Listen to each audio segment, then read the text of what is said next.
C'est la réalité. Nous, au village, quand on voit quelqu'un qui est un trompeur, il ne dit pas la vérité, on dit, lui là, c'est un politicien. C'est comme ça on disait. Donc, il faut que cette mentalité change. Beaucoup ont changé. Beaucoup ont compris, ont changé et marchent avec nous.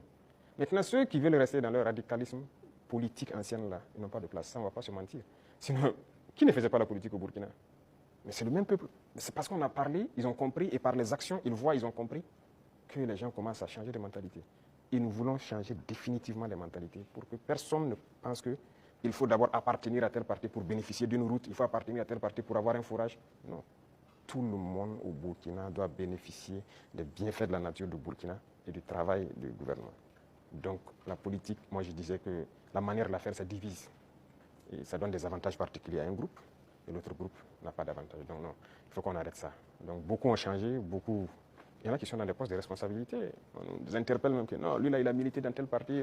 Je dis aux gens non, on n'est pas là pour diviser. On est là pour unir. Tant que la personne a compris et veut faire le travail comme on le veut, on le met. Comme il y en a aussi qu'on a responsabilisé à des postes, et 2 mois, 3 mois, vous avez vu qu'on les a cherchés. Parce que s'il vient et qu'il continue de vouloir faire la même chose qu'il faisait, on va te chercher et on va te punir. Donc c'est un changement de mentalité que nous voulons. Tous ceux qui changeront de mentalité sont les bienvenus dans le bateau. Mais si vous voulez continuer à fonctionner comme la politique ancienne, vous n'avez pas de place dans la révolution. Excellence, vous l'avez dit plusieurs fois, il faut de l'ordre et de la discipline pour le développement du FASO. Le recyclage des jeunes a déjà commencé. Comment enrôler les autres couches de la société? Voilà, très bien. Ce programme, c'est un vaste programme que nous n'avons pas voulu détailler. Mais j'en ai parlé une fois lors d'un de mes entretiens, qu'il y a un vaste programme en cours. Il faut commencer. En fait, les jeunes, c'est bien, mais ce n'est même pas eux notre cible, ce sont les plus petits. Les plus petits, c'est eux notre cible. Après la mort de Sankara, vous avez suivi, on a cherché tous les travailleurs des garderies. Certains même sont décédés, malheureusement, mais les garderies se sont fermées. C'est le privé peut-être qui se débrouille, qui ouvre quelques maternelles et tout. Et bon, l'école est devenue autre chose. Vous savez, si vous voulez une société qui va être combative et compétitive demain, il faut miser sur les enfants. Aujourd'hui, moi j'ai séparé les deux ministères pour que le ministère de l'enseignement de base prenne en compte ce volet. Vous voyez, on a lancé dans le concours normaux beaucoup de recrutement pour l'encadrement de la petite enfance. Mais on vient de lancer encore de manière exceptionnelle ceux qui ont déjà été formés, qu'on veut recruter pour que cette année, on commence un certain programme. C'est eux la cible. Et on va y arriver. Nous avons un programme pour qu'on puisse commencer une certaine éducation patriotique, civique au niveau des plus petits. Et une fois que c'est ancré là-bas, nous avons de bons citoyens demain. La jeunesse aussi, on le fait avec. Les bacheliers, on les a fait rentrer en immersion. Ils avaient peur au début, mais je pense qu'ils ont compris beaucoup de choses. Ils doivent être plus solidaires, humbles. Ils doivent comprendre le Burkina. Parce que quelqu'un qui est né, excusez-moi, à Ouaga 2000 ici, qui est dans... Voilà, il dort dans le lit qu'il veut, il se plaint même que le matelas n'est pas bien. Le matin, il a le choix du petit déjeuner, ce qu'il veut. À l'immersion, il dort par terre, sur la natte. Il comprendra qu'il y a d'autres Burkinabés qui dorment par terre. À l'immersion, il n'a pas le choix du petit déjeuner. S'il y en a, il y en a. S'il n'y en a pas, il mange ce que les autres mangent. Déjà, dans sa tête, il comprend qu'il y a deux faces du Burkina Faso. Et j'ai dit à l'immersion de les priver. Il y a des jours où ils auront 2 repas, des jours 1 repas et des jours sans repas. J'espère qu'ils l'ont fait. C'est pour qu'ils comprennent la vie. On est jeunes, mais si on a atteint cet âge et qu'on n'a pas compris qu'il y a plusieurs types de Burkinabés, c'est dangereux. Il faut que les jeunes comprennent qu'il y en a qui n'arrivent même pas à s'offrir un repas. Et quand lui va dormir avec la faim, toute une journée, il n'a pas mangé, vous croyez que si demain, on le confie une responsabilité, il va toujours avoir en tête, ah, si moi je dilapide l'argent et qu'il y en a qui n'ont pas à manger, c'est la conscience qui va le gronder. Donc ce sont des épreuves qu'on les fait faire. C'était 45 jours que j'avais programmé, mais à cause des inscriptions, j'ai dit de faire 30 jours. Mais les prochaines échéances, j'espère qu'on ira à 45 jours. Donc les futurs bacheliers et brevetés doivent se préparer à affronter ça. Et le programme va continuer à s'enrichir, c'était la première expérience. Mais nous espérons pouvoir changer, même les jeunes, leur mentalité. Excellence, en Conseil des ministres, la décision de réformer la loi agraire et foncière, le statut des chefs coutumiers et traditionnels avait été adopté. Quelles sont les motivations? La réforme agraire était nécessaire. Vous savez combien de conflits sont nés dans cette question des terres? Il y a des villages qui se sont machetés, des familles se sont divisées à cause de la question des terres. Il faut que l'État prenne ses responsabilités. Mais si vous hésitez, parce que vous avez peur de déclarer ça, que des gens vont se sentir frustrés ou pas, c'est pourquoi la révolution est la bienvenue. Il faut décider à un moment donné d'arrêter tout ça. Il y avait combien de promoteurs immobiliers au Burkina en 2010? Je ne pense pas, ça ne vaut pas une vingtaine. Subitement, en 2015, on en a plus de 200. Ils ont payé les terres partout, ils partitionnent, ils vendent, ils revendent, ils ont pillé les terres et c'est dangereux. Actuellement, nous avons une application C4 qu'on vient de lancer, on est en train de réenregistrer, mais ce qui se passe, c'est terrible. Même les parcelles dans les villes, les gens vendent et revendent à plusieurs personnes parce que ce n'était pas digitalisé. C'est un gros registre. Vous pensez que quelqu'un peut fouiller les registres, voici le numéro de la parcelle appartient à telle personne, donc toi tu es allé acheter, c'est pas.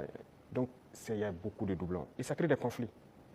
Et pendant que ces politiciens-là faisaient ça, ils sont là dans des conférences, des trucs, de cohésion sociale. Vous ne pouvez pas faire de cohésion sociale en divisant les gens sur la terre. Voilà pourquoi on a décidé de prendre nos responsabilités, d'arrêter ce massacre-là. Et voilà, la terre appartient à l'État. Et désormais, on fera tout pour équilibrer au maximum voilà, la situation et que les gens ne se sentent pas lésés. Pour la chefferie coutumière, c'est pareil. Cette loi est là il y a longtemps. Hein. Il y a très longtemps, selon ce qu'on m'a dit, mais personne ne veut. Mais nous avons décidé de mettre la main à la pâte, regarder, parce que la chefferie coutumière, pour moi, ils doivent être respectés, ils doivent être écoutés, ils doivent être ceux-là qui travaillent pour la cohésion sociale. Quand ils parlent, quand il y a un conflit, il y a une situation conflictuelle, ils doivent parler, pouvoir rassembler et qu'ils leur voix doit porter. Donc il y a un certain nombre de privilèges, si je peux dire, qu'on a mis autour, des symboles de la nation qu'on a mis autour, pour que les gens les respectent. Qu'on le veuille ou pas, on les respecte, et qu'eux-mêmes, ils imposent le respect. Parce que dernièrement, les politiciens les avaient détournés. Beaucoup, aujourd'hui, voilà, regrettaient avoir marché aux côtés des politiciens. Il y a des villages où les gens sont divisés, les gens ne respectent plus les chefs. Mais avec cette loi, en tout cas, qu'on a amenée à la LT, nous avons essayé d'élaguer beaucoup de choses pour que leur respect dans la société puisse être réinstauré. Et ça, c'est très important. Excellence, la lutte contre le terrorisme affecte notre tissu social avec des soupçons d'exaction communautaire. Le vivre ensemble est menacé par endroits. Comment amener les Burkinabés à renouer avec les valeurs cardinales telles que la solidarité, le civisme et la cohésion sociale? Je pense que ces valeurs sont en train de revenir toutes seules.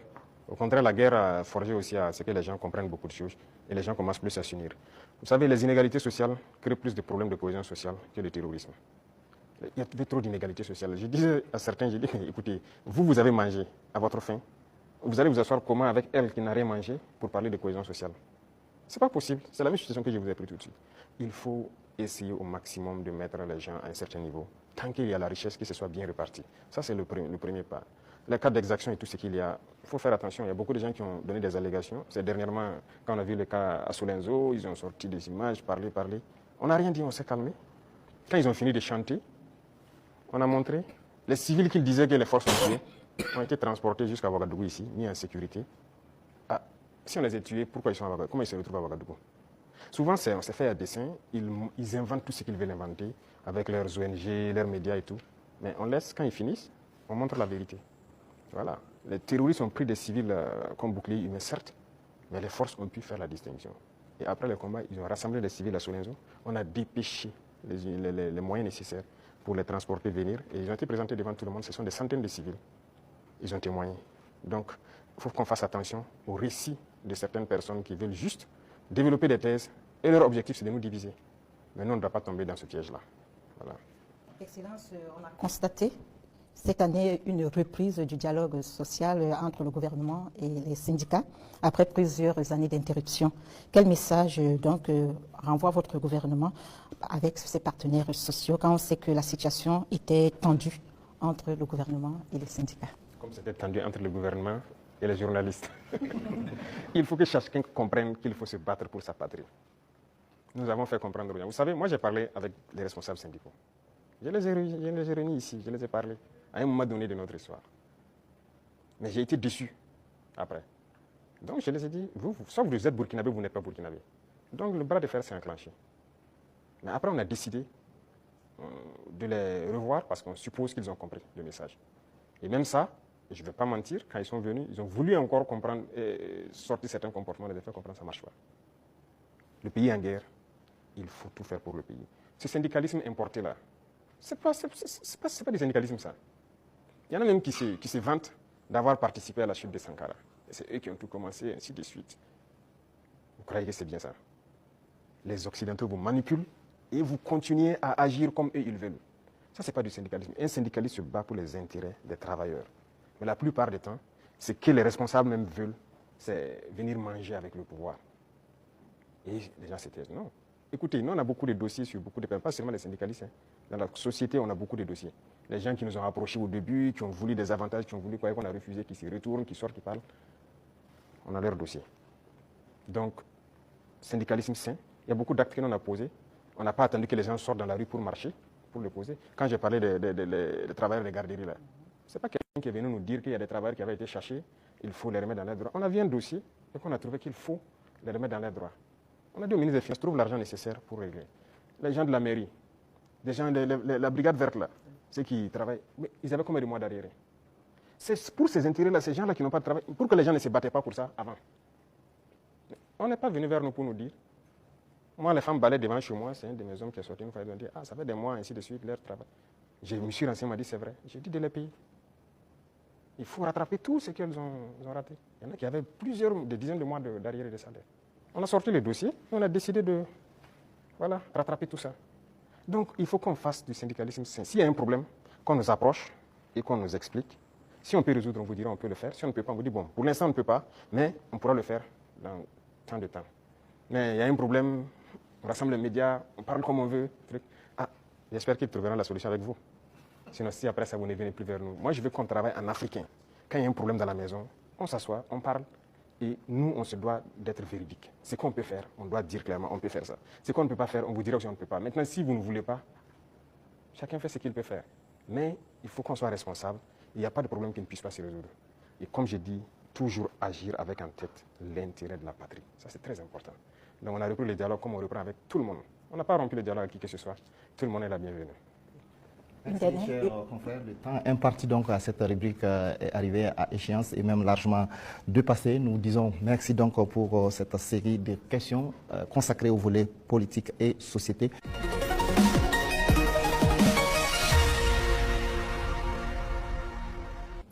Monsieur le Président, les préoccupations relatives à l'économie et au développement sont portées par Soumaïla Rabo de Savane Média et Jean-Marie Toé des éditions Sidoya. Bonsoir, chers confrères. Vous disposez également de 20 minutes pour vous adresser au chef de l'État. Bonsoir, Monsieur Sayon. Monsieur le Président, malgré la crise sécuritaire et la conjoncture internationale, l'économie burkinabé se porte bien, avec 1,5 de progrès sur le taux de croissance économique en 2024. On sait que l'amélioration de la situation sécuritaire y est pour beaucoup, mais aussi l'agriculture et le secteur des services. Qu'est-ce qui est fait par le gouvernement dans l'immédiat pour permettre à l'économie nationale de continuer sur cette lancée? D'accord, merci. Je vois que ce sont des chiffres macroéconomiques. Et nous sommes au courant et on fait le point constamment avec le ministre des Finances. Il y a des efforts qui sont faits. C'est vrai qu'il y a des zones qui ont été sécurisées qui nous permettent de produire.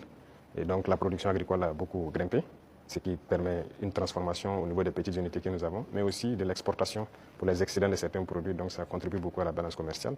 Il y a aussi la question même de l'exploitation minière. Donc il y a un certain nombre de mines qui avaient arrêté l'exploitation, si vous vous souvenez, d'autres en 2020, d'autres en 2018 même, mais qui ont repris aussi. Et tout ça, ça contribue donc à cette croissance-là. Et nous poursuivons dans ce sens. Et actuellement, si vous voyez par exemple le secteur minier, la tendance du gouvernement, c'est d'exploiter notre or nous-mêmes. Donc il y a des mines qu'on vient de reprendre le contrôle, et on continuera à reprendre le contrôle petit à petit, ou à co-exploiter avec les sociétés qui sont déjà là. Parce que la règle, c'était quoi? Quelqu'un vient, il prend le permis, il l'exploite, 10% au gouvernement, et le reste, c'est pour lui. Et d'ailleurs, 10%, on n'a pas de contrôle. Donc tout ça, actuellement, on est en train de reprendre le contrôle vraiment pour s'assurer qu'est-ce qu'il sort de notre sous-sol et prendre aussi une part importante. Donc tout ça contribue donc à la croissance économique, vu aussi les initiatives qu'on a lancées dans le domaine agricole. Beaucoup d'autres spéculations ont été donc financées et ça permet en tout cas une bonne croissance. Mais pour moi, le plus important, c'est quand souvent le ministre des Finances apporte les chiffres. Il dit, bon, c'est très bien, et j'envoie quelqu'un, va au marché, tu vois, ce qu'on appelle Anampa Moré. Ça coûte combien une boîte de maïs, ça coûte combien une boîte de mil. Et va aussi dans tel, je prends les informations. Si le coût a baissé, on sait qu'il y a un impact sur la population. C'est ça qui est le plus important. Donc ce travail, on le fait constamment et les services de renseignement même sont mis à contribution pour qu'on ne dise pas un chiffre macroéconomique qui a une croissance de 1,5, mais qu'il n'y ait pas d'impact au niveau donc, des couches vulnérables surtout. Donc on continuera cette progression, s'il plaît à Dieu. Monsieur le Président, si la volonté c'est de soulager davantage le panier de la ménagère et améliorer le pouvoir d'achat du consommateur, peut-être faut regarder du côté de la SONABI, la Société nationale burkinabé d'hydrocarbures, que vous avez trouvé déficitaire en fin 2022 et qui est aujourd'hui pratiquement surliquide, parce que c'est la championne des sociétés d'État. C'est la moitié des bénéfices de 2024 réalisés par les sociétés d'État. Est-ce qu'il ne faut pas maintenant diminuer le prix du carburant? D'accord, merci. Je pense que ce sont des questions que les gens peuvent se poser. C'est très bien, on a fait des progrès, mais quand est-ce qu'on a équilibré et qu'on a commencé à avoir des bénéfices? Qu'est-ce qu'on a fait? Ça, c'est très important à comprendre. Et l'autre chose, c'est que est-ce que ces bénéfices ne participent pas à quelque chose d'autre au profit donc, des populations? Je prends un exemple. On est en train de créer des brigades de construction des routes au niveau de chaque région. Vous voyez notre réseau routier? Déjà, ce qui est existant est dégradé, même la RN1. Si vous quittez ici jusqu'à surtout la zone de Kopolo et tout ça, c'est carrément dégradé. Ça veut dire qu'on a un besoin important d'investissement donc, dans le secteur des infrastructures routières. Et la SONAVI doit participer beaucoup. Je viens de leur confier cette nouvelle mission parce que le carburant qui va ravitailler les différentes brigades, même le bitume et tout ça, la SONAVI va devoir s'en charger. Si on baisse, le rythme va baisser. Mais vous voulez qu'on aille vite ou pas? Et il y a aussi une question de, je ne dirais pas de comparaison. Vous voyez, le carburant se retrouve moins cher au Burkina que certains pays côtiers. Nous, on part chercher le carburant là-bas, on fait les transports jusqu'au Burkina, mais c'est moins cher par rapport à ces pays. Vous pouvez expliquer ça? Si on doit monter à leur niveau, on fera beaucoup de marge. Et là même, je peux vous dire qu'on pourra bitumer beaucoup plus de routes qu'on le pense. Mais on garde toujours comme ça parce qu'on veut aller vite.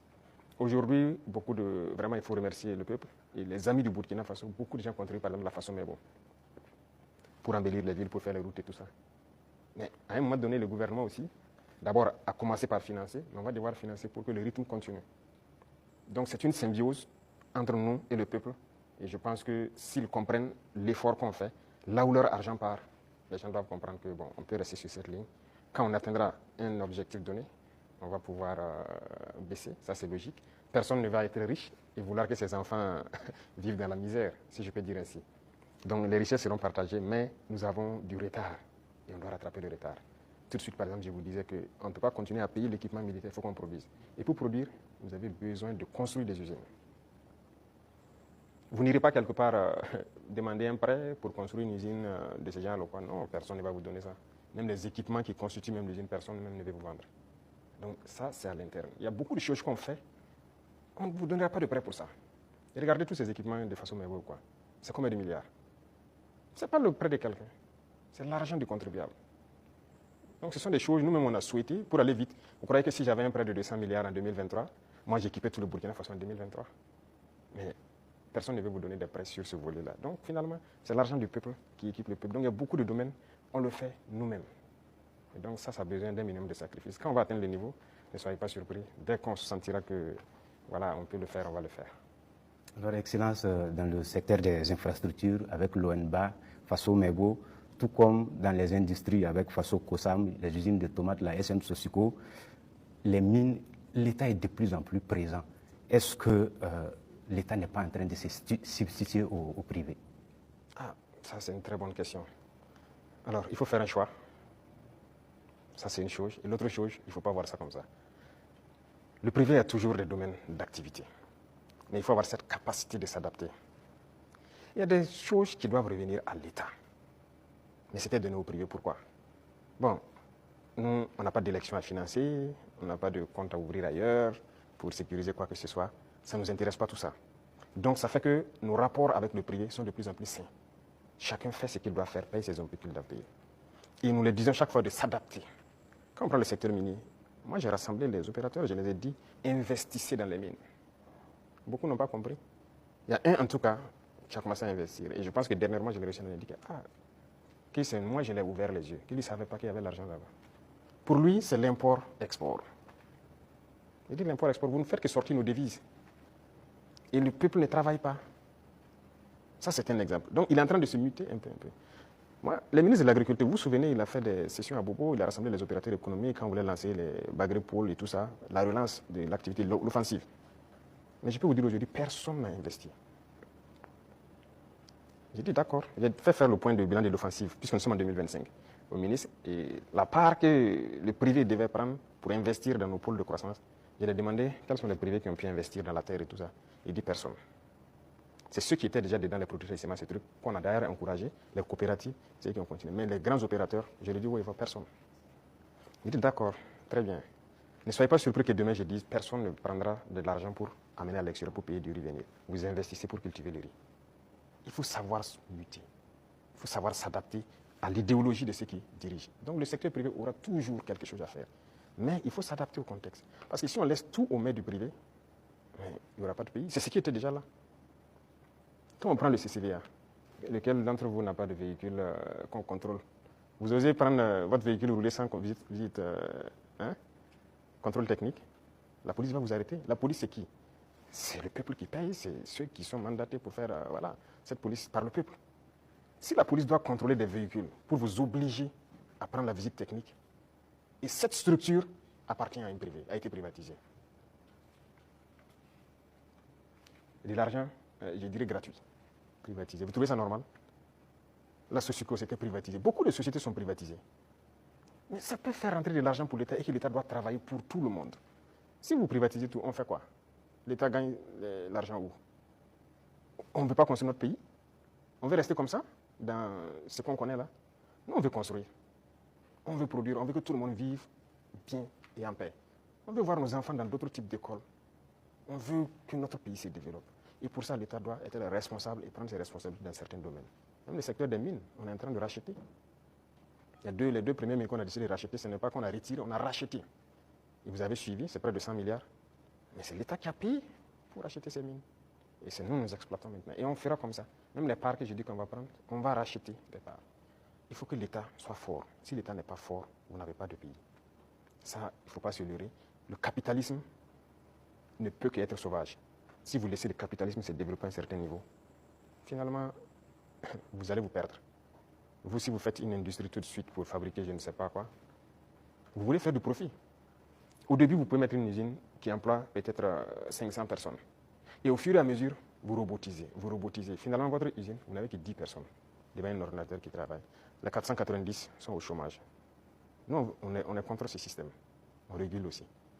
Certes, digitalisé, mais une certaine robotisation, on est contre. Donc, on a une idéologie qu'on va dérouler au fur et à mesure, mais il faut que les gens s'adaptent à l'idéologie. C'est pour le bien-être de tout le monde. Sinon, on va se retrouver dans des situations très inconfortables. Voilà. Monsieur le Président, est-ce que ça veut dire que vous attaquez à l'économie de marché, qui est enseignée aujourd'hui en sciences économiques et avec lequel les systèmes, les jeunes économistes grandissent? Parce qu'aujourd'hui, l'État vend du yaourt à travers Faso Kossam. Vous avez annoncé les Fasoyards. On se demande quand vous allez ouvrir les premières boutiques. Tout ça, vous prenez progressivement la place du privé. On ne sait pas quand ça va s'arrêter. D'abord, j'ai dit au ministre de l'Enseignement supérieur de me changer. D'abord, la carte universitaire a changé, mais les curricula de changer tout. Pourquoi on doit forcément apprendre leur manière de faire l'économie? On n'est pas en mesure de créer. Est-ce que c'est Dieu qui est descendu, encore, comme j'aime le dire, créer, asseoir des gens, créer l'école? Ce sont des gens qui ont inventé, qui ont créé des concepts et qui ont créé l'école. Ce sont les êtres humains qui ont créé l'école. Donc, qui ont mis des programmes et ainsi de suite. Le programme aux États-Unis est différent du programme en France, différent du programme en Angleterre, et ainsi de suite. Chacun a sa manière d'enseigner sa population pour atteindre les niveaux qu'on souhaite. Donc, nous aussi, on va créer notre modèle. Justement, c'est ce qui nous met en retard. Malheureusement, notre modèle d'école n'est pas bien. On a pris pour les autres, adapté, et finalement, on forme quoi? Ok, on forme beaucoup d'économistes dans ce concept. Est-ce que ça marche? Est-ce que ça marche? Ok, nous, on est en train de changer de système. Est-ce qu'on fait des progrès ou pas? C'est là la question. C'est toute la question. Il a parlé de l'ONBA, des trucs. Il y a des barrages qui étaient endommagés depuis des décennies, ensablés ou quoi. Cette saison, l'eau est dedans. C'est par notre système qu'on arrivait à remettre en œuvre ces barrages-là. Les populations vont produire, pendant la saison pluvieuse, vont produire toute l'année et ils sont bien contents. Et ils ont de l'eau potable aussi, à travers l'ONEA, par ces barrages-là pour boire. Et on va continuer comme ça. Est-ce qu'on fait ça ou bien on s'assoit et on dit non, tout doit être pour le privé? Et d'abord, cette question du privé, il y a des gens qui avaient une mentalité rétrograde, encore politicienne. Et nous avons besoin de changer. Vous avez bien suivi les sorties de certains ministres. Ok, on vous donne un chantier, vous prenez l'avance des démarrages et tout, et vous faites ce que vous voulez. On vous donne un chantier de bas-fond. Dans le contrat, vous devez finir à mai pour que les paysans puissent accéder au bas-fond et puis cultiver. Vous prenez votre avance et vous vous baladez, vous faites ce que vous voulez. En avril, on passe, on regarde, vous n'avez rien fait. Vous dites non, non, non, vous partez à votre rythme, c'est comme ça. On vous contraint, vous finissez le bas-fond. Il y en a qui travaillent, il y en a même qui travaillent de nuit jusqu'à aujourd'hui pour atteindre les objectifs. Pas qu'ils ne peuvent pas, mais c'est une mentalité. Et tant que le privé aura cette mentalité, ça ne va pas marcher. Moi, je vous ai dit qu'on a près de 1000 ans de retard même. Il faut rattraper. On est dans les années 1000, à la rigueur 1800. Il faut rattraper le retard, mais on ne peut pas continuer avec cette mentalité. Donc, on invite les gens à changer et à s'adapter. Vous parlez des yaourts, par exemple. Est-ce que le marché est saturé? Non. On importe. J'aimerais voir les privés rentrer dans le yaourt. Pourquoi on n'importe plus? Nous avons pris des textes pour dire que lorsque quelque chose se produit au Burkina Faso, pour pouvoir importer, il vous faut une autorisation spéciale d'importer. Ce qui stipule que vous devez payer ce qui est à l'intérieur. Lorsqu'il y a le manque maintenant, on vous autorise à importer. Voilà pourquoi les gens sont en train, vous voyez que beaucoup de privés sont en train d'ouvrir des usines et tout ça. Et si on ne passait pas par cette méthode, comment on va faire? Il y a le grand moulin du Faso qui est là, bon, il faudra qu'on est en train de restructurer tout ça. Mais parallèlement à ça, on a obligé les grands importateurs à ouvrir des moulins. Moi-même, j'ai été inauguré la dernière fois de l'autre côté. C'est l'un des plus grands importateurs. Quand on a dit on va suspendre l'importation, mais il n'était pas content, il a tout ici. On a dit c'est ce qu'on va faire. Soit vous adaptez, ou bien l'État va prendre en compte. Mais ils le font. Mais est-ce qu'on arrive à satisfaire? Il y a la place. On a de la population, on a un grand marché, un marché immense, au Burkina et en Afrique. Mais les gens n'ont qu'à s'adapter, produire. Donc il y aura toujours de la place. Ne pensez pas que forcément on a pris la place du privé, non. Il y a la place. Vous allez ouvrir les façonnières. Si, c'est nécessaire pour réguler. Parce qu'il y a cette mentalité de toujours entraîner la spéculation de certaines personnes. Non, c'est dangereux. Dernièrement, vous avez suivi le cas des motos. Malheureusement, c'est quand il y a eu la situation, on s'est rendu compte que ce n'était même pas un marché régulé. Donc rapidement, on a dû voir comment on peut réguler ce marché pour que l'importation soit suivie. Pour moi, quelqu'un part importer des motos et il vous dit qu'il n'a pas de facture d'achat. Puisque le ministère a besoin de la facture d'achat pour voir tout ce que vous avez payé comme douane et quoi, et vous fixez une marge à ne pas dépasser.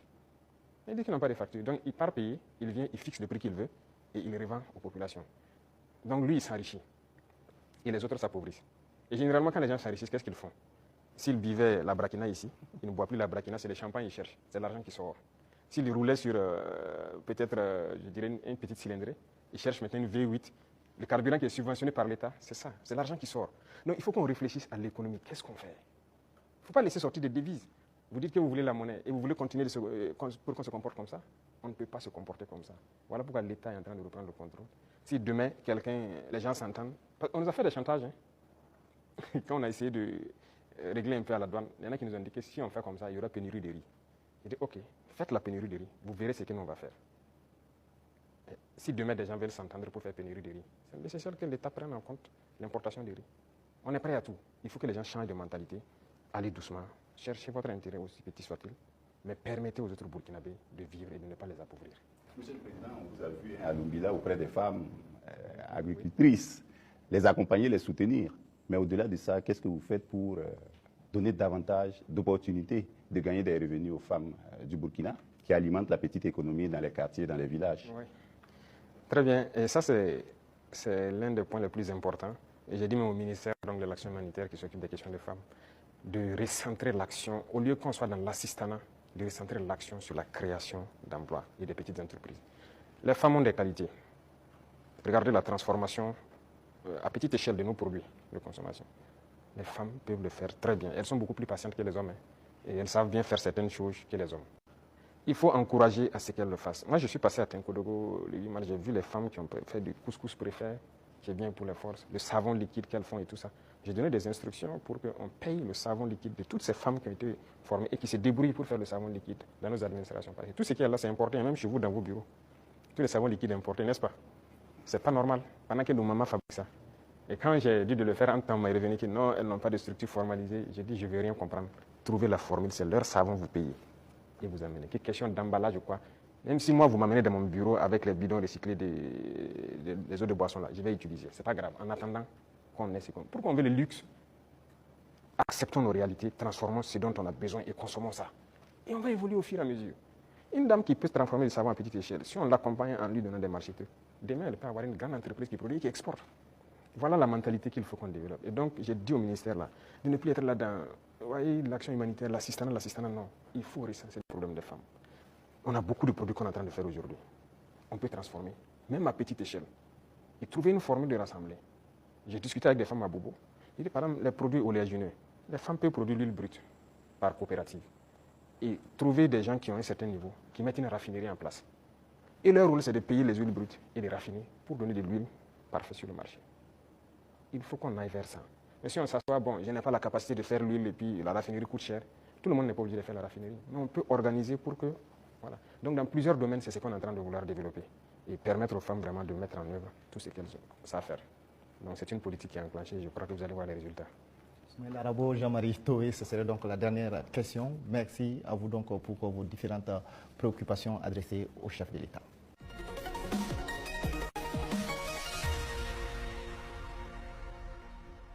Excellence, nous accueillons à présent Sekou Tangara de la télévision Africab et Abdou Zouré de Faso 7. Ils vont échanger avec vous sur des sujets en lien avec la diplomatie et l'AES. Bonsoir, chers confrères.